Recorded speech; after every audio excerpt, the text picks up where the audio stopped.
Allohga istig'for aytishlik bu juda ham katta buyuk ibodatlardan. Zero payg'ambarimiz Muhammad sallallohu alayhi vasallam har kuni 70 marotaba yoki 100 marotaba Alloh taologa istig'for aytganlar, Alloh taologa tavba qilganlar. Bilamiz, Rasululloh sallallohu alayhi vasallamning gunohlari kechirilgan edi. Rasululloh sallallohu alayhi vasallam bizlar yo'l qo'yadigan xatolardan saqlangan edi. Lekin shunga qaramasdan Alloh subhanahu va taologa qulligini, ojizligini, Alloh taologa muhtoj ekanligini ko'rsatishlik uchun Rasululloh sallallohu alayhi vasallam har kuni istig'for aytdilar. Biz g'ofil, biz e'tiborsiz bandalar esa doim Alloh taologa istig'for aytishligimiz kerak.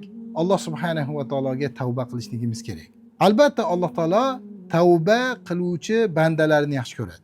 Banda gunoh qilsa, Alloh subhanahu va taologa isyon qilsa va undan keyin Alloh taologa qaytadigan bo'lsa, Alloh taoloni ulug'laydigan bo'lsa, tavba qiladigan bo'lsa, bu bandasini Alloh taolo yaxshi ko'radi. Shuning uchun Alloh subhanahu va taolo oyatda aytadiki: "Qul ya ibadiyallazina asrafu ala anfusihim la taqnatu min rahmatillah innalloha yaghfiruz-zunuba jami'a innahu huval g'afurur rahim." Ayting, bandalarimga ayting: ey o'zlariga isrof qilgan, haddlaridan oshgan, Allohning buyruqlariga e'tibor bermagan bandalarim, Allohning rahmatidan noumid bo'lmanglar. Albatta Alloh taolo barcha gunohlarni kechiradi. Chunki Alloh taolo kechirguvchi va rahimli bo'lgan zot. Ham kechiradi, ham rahm qiladi.